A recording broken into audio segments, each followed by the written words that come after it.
예. 오늘은 이제 마지막으로 이 전신법요, 우비스님의 전신법요 강설, 요 책 한 권 구입하셔서 꼭 읽어보시라. 전신법요를 이제 다 같이 공부를 해갖고, 그러면은 공부한 후에 머릿속에 남는 것이 무엇이냐? 일심. 오직 일심밖에 없다. 깨치만 붙여지, 거기에, 성문, 영각, 보살이니, 그런 거 없다. 네 마음이 몇 갠데? 이렇게. 어떤 마음이 붙여입니까? 하니까, 네 마음이 몇 갠데? 하나밖에 없다. 일심. 우리가 참나를 강조하기 위해서, 저도 그렇게 처음에는 믿었어요.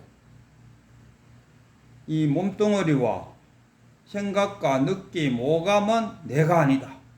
진짜 나를 찾아라. 그러고 우리 참나 찾는다고 찡찡댄다니까.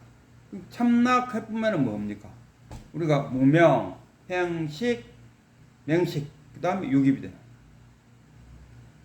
그럼 촉수, 예치, 유, 생로병사, 이렇게. 이 연기법이잖아요.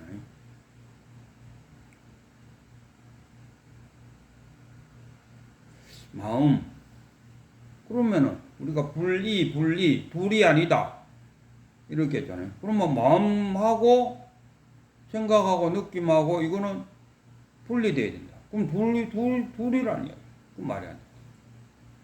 우리 바다에 나가면은 바다가 있고 그 위에 출렁이라는 물결을 우리가 파도라 그래요. 그러면 파도와 바다는 둘인가?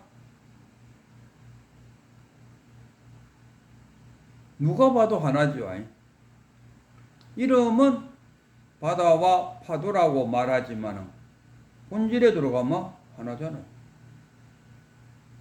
우리 생각과 느낌과 이 몸뚱어리와 참나, 그럼 둘인데 본질에 들어가면 다 마음이다. 생각도 마음이요. 마음에서 나왔잖아요. 그래서 마음이 잔잔해지면은 생각도 없고 느낌도 없고 삼매에 들어가면 그냥 하잖아요. 그럼 마음이잖아요. 그래서 일상생활에 들어가면 누가 나한테 욕하면 화도 버럭 나고, 그럼 화난 이거는 내 아니가? 슬픈 일에 당해갖고 엉엉 울 때, 그러면 이거는 내 마음 아니가? 누구 마음이고? 그냥 마음이 아니고 그냥 생각해서? 아니잖아요. 부처님 또 그렇게 구별 안 했어요. 부처님 또 오온이라고, 오온. 오온 하면 5개의 덩어리, 색덩어리, 수상 덩어리, 그 다음에 상덩어리, 행덩어리, 식덩어리. 덩어리 5개가 모여 있는 것이 이것을 나다 이렇게 나라고 이름 붙였어요. 이름을 나라고 붙였어요. 나가 아니고 이름이 나다. 상이 아닌 줄 알면은 즉각 열애를 받라. 그냥 이름을 나라고. 우리 그 산에 가면 나무가 있는데 어떤 나무를 갖고 니는 참나무, 니는 소나무라고 이름을 붙였어요. 사람이 그 나무에다가 이름 붙인다 해서 이름 붙여진 그 나무가 소나무 맞나 했을 때 소나무라고 불려지는 그 나무는 뭐라 하겠습니까? 네가 나를 그렇게 불렀지. 내가 언제 나를 소나무라고 말한 적이 있던가? 이래 안 됩니까?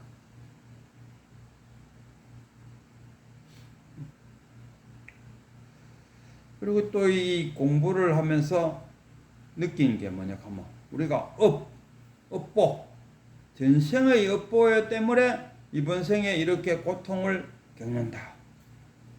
그 부처님 시절의 그 대표적인 것이 그 자연화교 전생의 업장을 녹이갖고 다음 생애에 더 좋은 삶을 살 수 있다. 이런 생각을 갖는 것이 자연화교다. 그는 저는 이 전신법회를 공부하면서 뭘 느끼졌느냐 하면은 우리가 업장 소멸을 업장 소멸. 업장 소멸이 어디서 이루어지느냐? 저는 업장 소멸은 다시 몸을 받았을 때 업장 소멸은 끝난다. 아니 그렇잖아요. 지금까지 지어놓은 그 업보에 따라서 사람도 되고 뭐 소도 되고 염소도 되고 용도 되고 또 더 극락세계도 가고 지옥에도 가고 업보에 의해서 그렇게 간다. 전생의 업보에 의해 갖고 그렇게 결정이 되어버렸어요. 그럼 나는 전생의 업보에 의해서 지금의 내 모습이 되었어요. 그럼 전생의 업보는 다 받은 거잖아요. 덜 받아? 아니 남아있다고? 그렇다면 그게 이중처벌이잖아요. 전생의 업보에 의해서 우리는 이번 생에 몸을 받았어요. 그러므로서 이제 전생의 업보는 없다. 업보는 이제 뭐가 되노? 앞으로 태어나서 살아가면서 이승에서 지은 업보만 남는다. 그래서 이 이승에 죽을 때까지 업을 쌓아놨다가 그 업보에 의해서 다시 또 내생에 몸을 받음으로써 이번 생의 업보는 소멸된다. 저는 이렇게 생각합니다. 그러나 그 전생의 업보는 몸을 받음으로써 사라지나 인연과 습은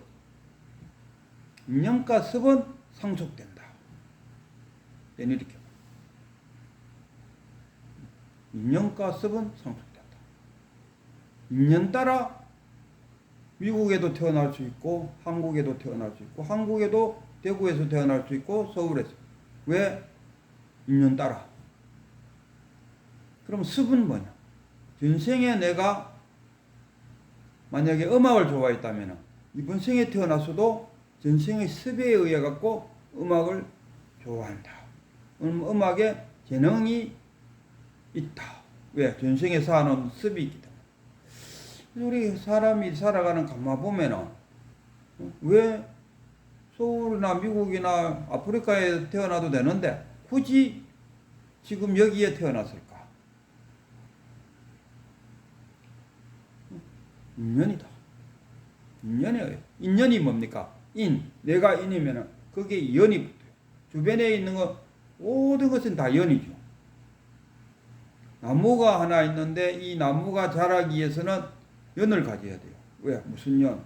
햇빛이 들어와야 되고 수분이 있어야 되고 땅이 있어야 되고 또 잘 자라기 위해서는 거름도 있어요. 이게 다 연이죠. 그래갖고 인연에 의해 갖고 결과가 나온다. 그래서 크고 맛있는 사과가 열렸다.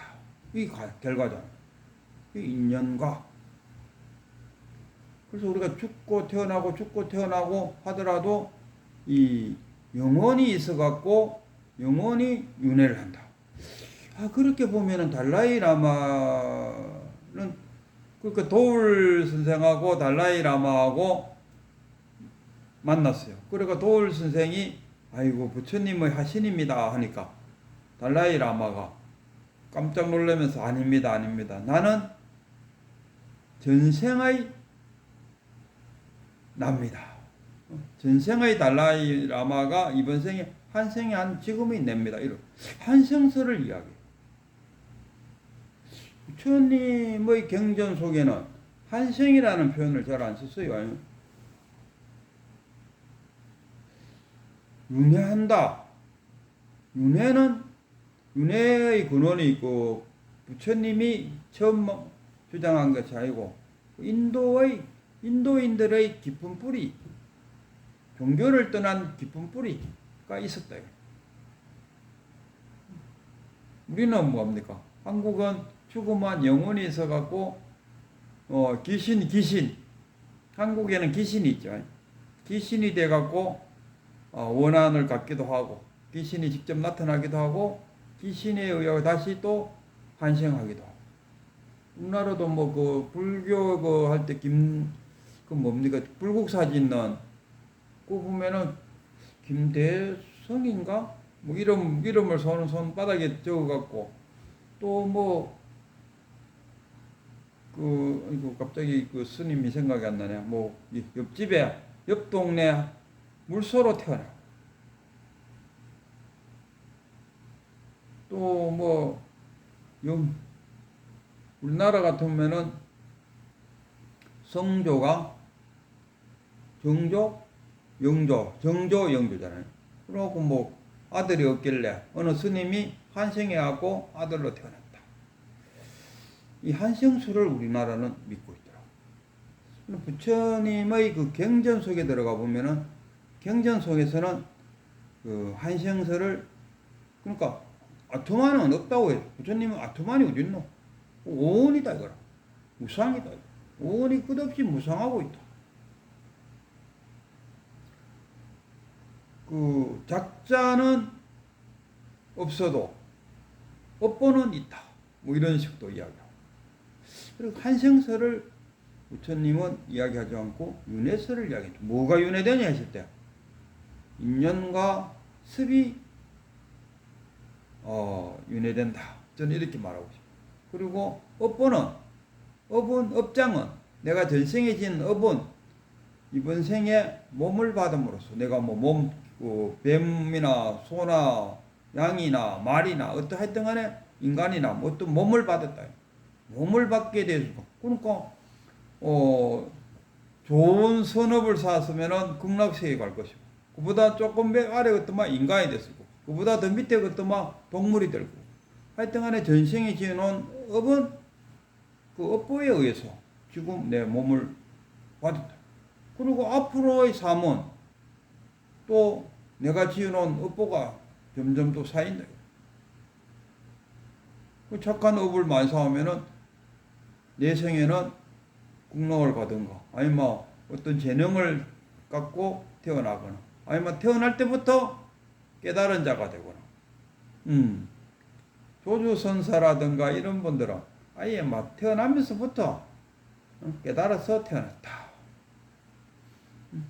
또 저기 누구야 홍인선사 같은 경우도 네 성이 뭐냐 하니까 불성입니다.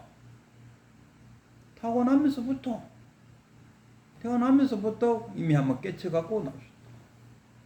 그게 뭐냐 습이다. 인연이다. 이렇게. 그러니까 한생은 아니다 하는 것이 이 전신법요를 공부하면서 느껴졌는 거. 그 한 두 가지 정도가 그러면은 업장은 소멸되고 인연과 습은 상속된다는 것을 어떻게 설명할 것인가? 이게 전 논쟁에 들어가면 오게 됩니까? 우리는 이걸 희론이라고 해요. 토끼볼 거북이다. 우리 요새 직문직다 하는 법륜 스님도 이런 이야기는 전생에 대한 이야기는 할 수 있다. 그러나 그것에 대해서 논쟁하자 하면은 이거는 논쟁이 될 수가 없다. 왜? 증명해 줄 수가 없어요. 그 부처님도 잘 하시는 말이 와서 보라. 나는 보여주고 증명할 수 있는 것만 이야기하겠다. 그럼 내가 만약에 부처님 만나고 부처님요. 그 한생은 아니고 전생의 업보는 몸 받아갖고 태어나면서 다 소멸되고 단지 인연과 습만 상속되었다고 생각하는데 부처님께서는 어떻게 생각하십니까? 이러면 부처님 뭐라고 하겠습니까? 아무 말도 안 하죠. 아무 말도 안 하는 것을 우리가 무기라고 해요. 무기. 그 답은 니한테 있는데 왜 내한테 묻느냐 이겁니다. 저도 그 큰 스님 만나갖고 이제 견성을 하게 됐다 아닙니까? 그래갖고 그 1년에 한 2번 정도 그 부처님 오신 날 아니면 12월 20일 날 동짓날, 팥죽 먹는 날, 둘 중에 하나 찾아뵙고 이랬는데, 그럼 뭐 부처님, 큰 스님 만났을 때 이런 거 한번 질문해 봐야지 하고, 질문거리를 만들어 갖고 갔어요. 가서 질문을 딱 던졌어요. 근데 신기하게도 내가 질문을 끝내자 말자 그 답이 바로 내한테서 나와버렸어요. 그리고 스님의 대답을 기다릴 필요가 없었어요.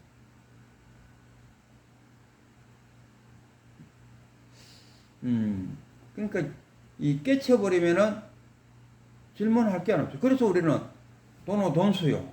한가한 도인이라. 더 이상 공부할 게 없어요.